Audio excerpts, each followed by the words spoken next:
एक व्यक्ति नित्य लड्डू गोपाल जी की सेवा किया करता था, लेकिन ठाकुर जी कभी उससे उत्तर ही नहीं देते थे। किसी व्यक्ति ने उससे कहा कि तू अमुक देवी देवताओं की पूजा करना शुरू कर, तुझे उत्तर मिलना आरंभ हो जाएंगे। तो वो अन्य देवी देवताओं की विग्रह लाया और उनकी पूजा करना आरंभ कर दी और लड्डू गोपाल पे क्रोध कर मंदिर के ऊपर के कपाट में उन्हें रख दिया।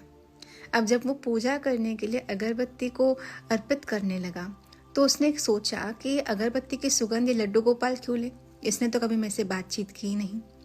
तो उसने सोचा कि मैं एक कपड़े से इनका मुख बांध लेता हूँ, ये क्यों सुगंध ले मेरे अगरबत्ती की। तो जैसे ही उसने एक कपड़ा लेकर ठाकुर जी का मुख बांधने का प्रयास किया, ठाकुर जी ने उसका हाथ पकड़ लिया और ठाकुर जी प्रकट हो गए। तो उसने ठाकुर जी से कहा, आज तक तो कभी आपने मुझे दर्शन नहीं दिए, मुझसे बात नहीं की, लेकिन अब मैं किसी और देवी देवता की पूजा कर रहा हूँ तो प्रकट हो गए। ठाकुर जी ने मुस्कुराकर कहा कि आज तक तू मुझे केवल मूर्ति समझकर मेरी पूजा कर रहा था, आज तूने मुझे चैतन्य माना। तूने ये जाना कि मैं तेरे अगरबत्ती की सुगंध लूंगा, तो जिस भाव से तू मुझे भजेगा तुझे वैसा ही परिणाम मिलेगा। भगवत गीता में कृष्ण ने कहा है, ये यथाम माम प्रपद्यन्ते ताम तथैव भजामि हम ठाकुर जी को जड़ मानेंगे तो ठाकुर जी हमारे सामने कभी लीलाएं नहीं करेंगे, लेकिन अगर हम ठाकुर जी को चैतन्य मानेंगे तो ठाकुर जी भी हमारे सामने चैतन्य स्वरूप धारण कर लीलाएं करेंगे। श्री राधे।